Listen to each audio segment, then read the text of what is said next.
information. But we are back here. We're back at it. I hope all is well with everyone.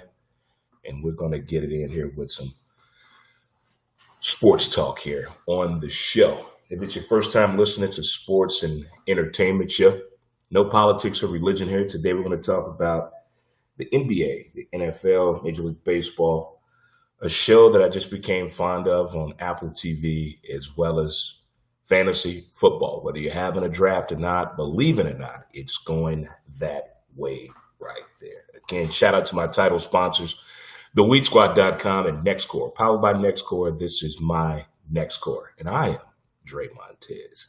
And I'm getting ready for football mode. I can't believe that tomorrow is the actual start of football season. We have our first football game of the year. A little unusual with sports right now. The preparation, the actual play, there's still conversations on whether the sports world did the right thing, meaning letting the games go on. Was this the right way to go about it? We're streaming it right now. We're on Facebook as well. We're also on Twitter and also on YouTube. On Facebook, we have a page, Who's to Blame. Instagram, Who's to Blame the podcast. Twitter, at W2B Dre Montez. And YouTube, Dre Montez. All sorts of ways to get caught up with the show. It has been a few weeks since we've done the show. We've moved into a new studio situation here, and we're checking it out and getting it all set up. And I went through my own bubble effect since our last show on August 17th, where I went without the internet. Yeah, you try having a smart TV and no internet. And I know what you're saying. Why didn't you use your hotspot from your phone? Well, I don't like the way it eats up your data and slows down information. So I did the most common thing I thought I should do and wait out the process. I wouldn't advise nobody doing that. You do what you have to do in that time. But high fives to everyone out there. Chest bumping. Hope everybody's enjoying this way back Wednesday morning. I know there's school in session. There's some virtual learning going on. There's some head scratching. There's situations going on where my child didn't get a tablet or my parents don't know how to help me with this virtual learning. So we all getting to know this whole process right there, so to speak. So let's hop on into the topics of discussion this morning. Got to get that coffee in me right there. That coffee sets the tone. You can follow us on Anchor as well. Just type in Dre Montez, as well as Spotify, Google Play, and Podbean as well. We're out there. There's several ways to listen to the audio version of the show if you miss the live streaming version of the show. You can still catch it up from there right there. But hey, it's Wednesday and it's sports talking time right now. The NBA, people, the NBA. Say what you will, whether you follow it or not, but the NBA has been very, very, very exciting for me. Very exciting to watch. The whole preparation. Now, when this all broke out and broke down, I was not understanding how this bubble thing would work. Stephen A. Smith hit on some things that could be a problem for these athletes when their family is not there. That personal life, that getting some ass part of the game is going to be a problem for these guys, where the waiting process, especially for the single guys, well, really didn't make that big of a deal as we saw. But the competition kind of switched up a little bit with no fans, with the VR style. That's pretty cool. But the actual home court advantage is being tested right now, as we've seen since the playoffs have started.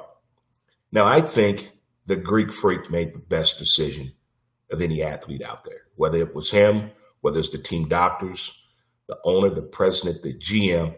Somebody was real influential in getting their message of point across. Well, hey, this could be much bigger than me if I go out there and play ball. This could really damage the team future, the financial output of this. We've seen this before when players try to go out there and I'm a man. I don't deal with pain. I deal with it later. Okay. But then reality sets in, and that comes into play within the next 2 or 3 years. And then there's an issue here. Now we're rebranding, rebuilding the team. And if you go back to the beginning on the who's to blame point of this, it's because that athlete was trying to do a little bit more instead of listening to science. Message, you get that? You see how I threw that science in there right now, depending on what's going on right now in the world pandemic-wise. But back to the Bucks.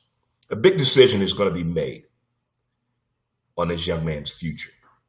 But here's what I noticed about the Bucks. And one of the Man Cave members tried to point this out to me before we got into the playoff situation in the NBA bubble. Giannis is not being tested. He's the best player on that team. There's nobody that can challenge him. There's no teammate he can listen to or will listen to when it comes to NBA play, in-game play, change up, switch up, doing something different. There's nobody there. So it's crazy to say and think this. He needs to go somewhere or add somebody to that team that has something that Giannis does not actually have. A title for one, going further in the playoffs. Now, the domination of this guy has been incredible. But when he's on the court, to me, he's doing a little bit too damn much. He's bringing the ball up the court. He's driving in the paint. He's getting offensive rebounds. He's assisting. He's getting defensive rebounds. He's playing defense. He's calling offensive plays. He's setting up the defensive schemes. Hold on, coach. Is he the official Swiss Army knife of NBA players? Put that mind out there. Just think about that on Giannis' future. What would you do if you're Giannis? What would you do if the Milwaukee Bucks? And I don't want to hear this term, well, they're a small market franchise. Sometimes I really think a lot of these guys don't want to go to the big lights, bright lights in big city because there's too much of a microscope on you. Some guys are pretty good and fine playing in these quote unquote small market areas because they get to know the people, get to know the community. It's hard to get your face out there and get acclimated with the people when athletes go to these big cities. Speaking of big cities, the Lakers. This man, LeBron James, to me, has been playing at a high level for a long time. But now that Savannah's, his wife, is down there in the bubble with him, he has changed drastically. Did you see the performance last night? He was a bulldozer. He was doing whatever it had to be done to get to the basket and get buckets. And when everything is possible right there, everything. As a Laker fan, I'm still not understanding what the hell AD is doing. Are you a center? You're a point center? You're a small center forward guard. I mean, what is going on? Why do all of the bigs want to shoot threes? Why do all of the bigs want to handle the rock? What happened to the days of the power forward and the center being down in the paint, handling their business?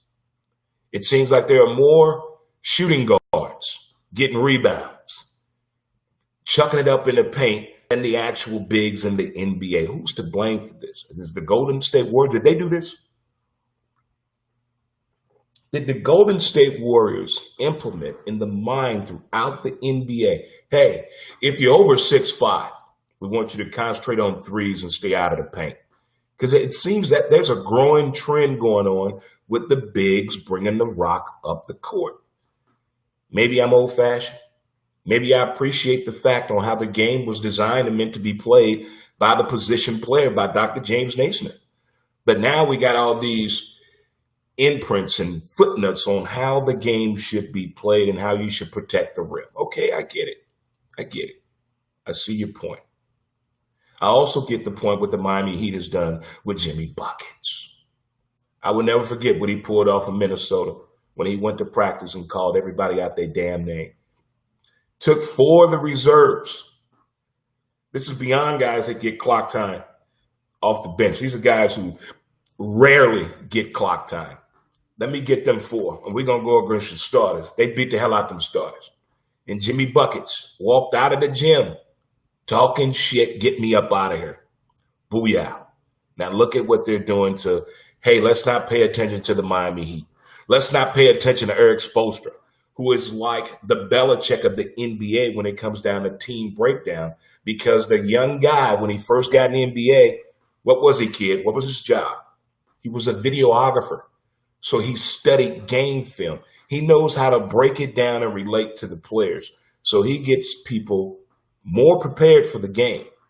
that I've seen from a lot of these NBA coaches, especially these newer guys. Speaking of newer guys, what's going to happen in OKC now? Who's to blame for what happened with that franchise?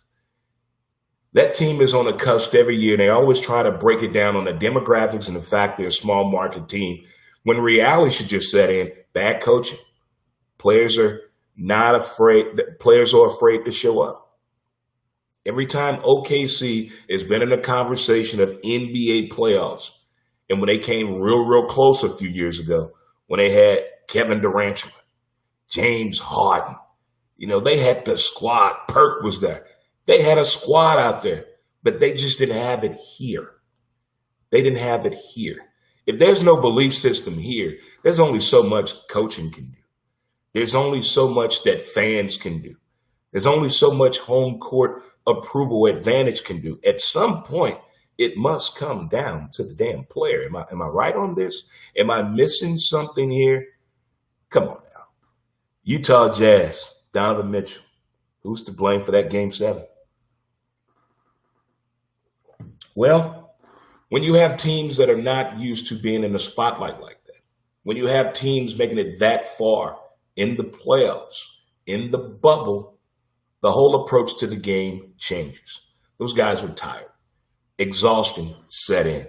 I'm telling you, to make it far in the playoffs in sports, stamina is more important than life itself. You see a lot of guys out there, they just don't have them legs no more.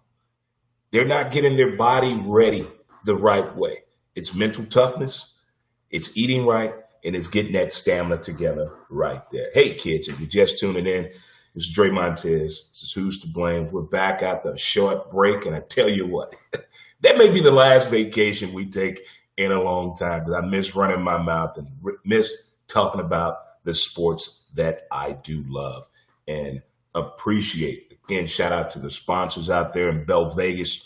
You got Rogers Place, Tavern on Main, Pour 322 Coffee, located at 322 East Main, Margaritas on Main, The Office Lounge, 7 Bar and 7 Sushi Bar. It's Wednesday, meaning your friend and my friend, Kurt Copeland and friends, open mic night, dancing in the streets or in the bar.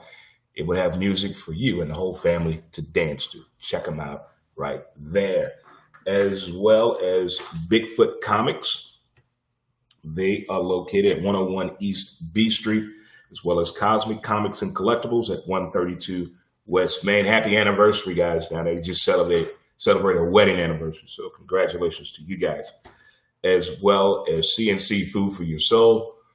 Food so damn good, you slap your sister in front of your mama at 1926 West Main. Tell them Dre sent you.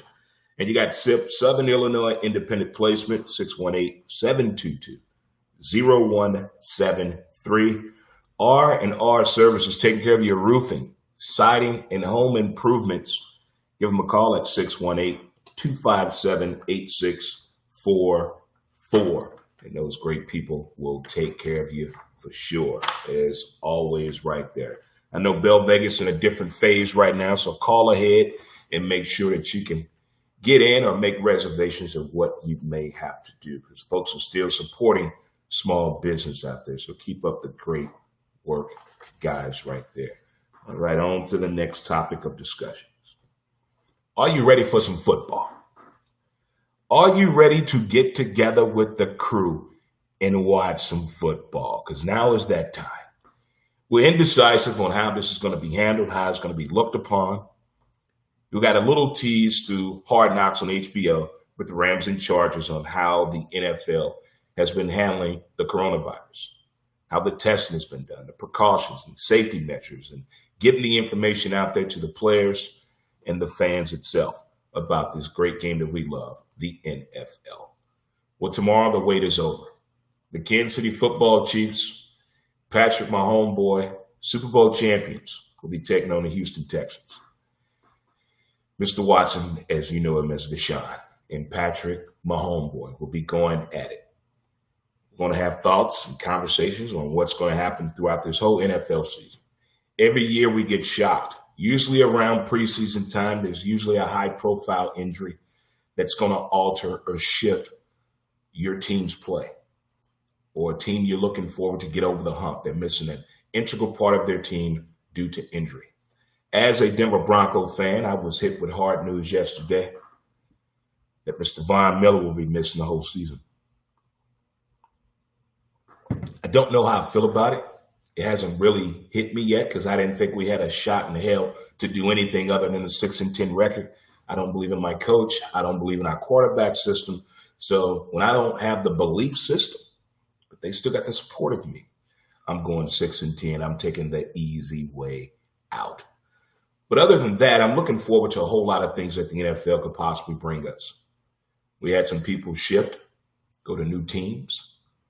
We got some free agent pickups that just been made a few days ago and a few weeks ago. And we also have some new places out there. Well, really one new venue. And I'm really looking forward to seeing what this Rams-Chargers stadium is going to look like. Not without the fans, but still, we got to take it as it is because it's kind of reminding me when Jerry's World opened up. You know, the expectations with a TV that fucking size, you know, at a venue like that, dealing with an owner like that. But here come old boy that had a team here in St. Louis pulling off a $5 billion sports arena. And it looks pretty damn good on television, on the internet, in photos. The little preview they gave us on Hard Knocks, this is one for the ages here when it comes to sports venues. But a lot of old school folks I've talked to, is this what football needs? Is this what sports need to get the fan more engaged? Who are these venues for? Are they for the owner and his friends showing off his new duds to his millionaire and billionaire friends? Is it for the fan? What type of fan can afford these prices for the ticket and the food and the souvenirs that are being offered at these sports venues? Do we really need the super upgrades? Do they really need to sell sushi at baseball and football games? You be the judge of that, but who's to blame? But the football season is going to give us something definitely to talk about. Not just the sizable contract that Patrick Mahomes did, not the fact that they got their rings, not the fact that he proposed his girlfriend, allegedly a high school girlfriend. I buy that shit when I believe it. A grown man playing in the NFL, married his high school sweetheart. I give it 5 years. I give it 5 years. Tops. I give it 5 years with Patrick Mahomes. That money going to do something different. As a Denver Bronco fan, and sitting back watching what the Kansas City Football Chiefs did, it's going to be a hard feat to pull off to go back-to-back. I know everybody in America think this is the greatest football team ever. Patrick Mahomes is the best quarterback they've ever seen in their entire life. Well, I'm a different type of dude. I'm going to sit back and watch. I want to see the season played out. Not just on Madden, not just through fantasy picks, not through power rankings, but actual gameplay. I'm going to sit back and watch. Because we always hear from teams after the fact that have won the Super Bowl in the following season, whether they make it to the playoffs or not, whether they make it to the Super Bowl or not. We always hear some type of rebuttal or backtalk from on the whole process of going after another Super Bowl. It's a different ball game. It's a different world out there for you. The Tom Brady Buccaneers down there, who's excited to see this? At first I was, but now I'm kind of thinking about when Joe Montana went to the Kansas City Football Chiefs. Is it going to be more than a wild card? Is it going to be a one-hit wonder? Is it exit stage left, whether good or bad? He has the weapons that he's needed and wanted. What more does terrific Tom need to put the Tampa Bay Buccaneers back on the map when it comes to all these bandwagon Buccaneer fans that are going to come out of nowhere, especially if they have 6 wins in the first 8 weeks? Let that sink in for a moment. Let that sink in. New Orleans Saints, Seattle Seahawks, and the Arizona Cardinals. I'm going to watch these 3 teams real close based on what they did or didn't do in the offseason. Shout out to DeAndre Hopkins. You talking about making paper on top of paper. Boy, go get your paper. But I bet some of the elite receivers who are a little bit past their prime but still dominated the game when they were in their prime are looking at this like, why I didn't get my damn money? Know your value. Know your value, because right now the NFL does not believe in you running back position. Talking to you, Mr. Football player at the running back position, you're at a position that's a hard sell. We're going to see more holdouts from the running back. We're going to see more agitation from the running back. The NFL needs to fix this before they ruin these young men that have decided to play running back. Watch how that really goes down the road right there. The Rams and Chargers, I'm just interested more in the venue of where they're playing at, more than anything. The Dallas Cowboys, I want to see how Dak handles all of the BS that went on in him and his contract, his agent, and Jerry World. Because Cowboy Nation, you let them tell it, they're going to go 11-5 and make it to the divisional playoffs right there, and that's going to be it. Dak is going to do this. Zeke is going to do this. The defense should do this. I tell you what, I'm rooting for Alden Smith, though. Shout out to Mizzou. I'm rooting for this young man. He's doing more than getting beyond the obstacles. This young man is trying to really prove to everybody, I can play this game of football. Just give me another chance here. I know I screwed up in the past, but I got this. That's who I'm watching out there. There's some teams where, I think they're just going to suit up and go out here and play football and probably really appreciative that there are no fans in the damn stadium. There are some teams out there, back in the 80s, the Saints went through this problem. Nobody wanted to show their face. But to know for a fact that your team hasn't been to the playoffs during your entire life on earth, ever. And now here they are about to start the 2020-21 season with no fans. That really has to sink in to the average person out there. It really does. It really does. But in the words of me, who's to blame? You tell me. But the NFL season starts tomorrow. I'm so excited. Also, I was excited about the Major League Baseball season. The way Rob Manfred and Major League Baseball Players Association, all came together to get on this new schedule, the expansion of the playoffs, thought it would be a lot of fun. Then the pandemic hit our home team, the St. Louis Cardinals. We had to miss some games. Major League Baseball had to come up with a plan. Was the plan the right thing to do with the doubleheader, 7 innings, extra innings, put a runner on second base? In theory, it sounded good. It sounded outstanding to pull that off.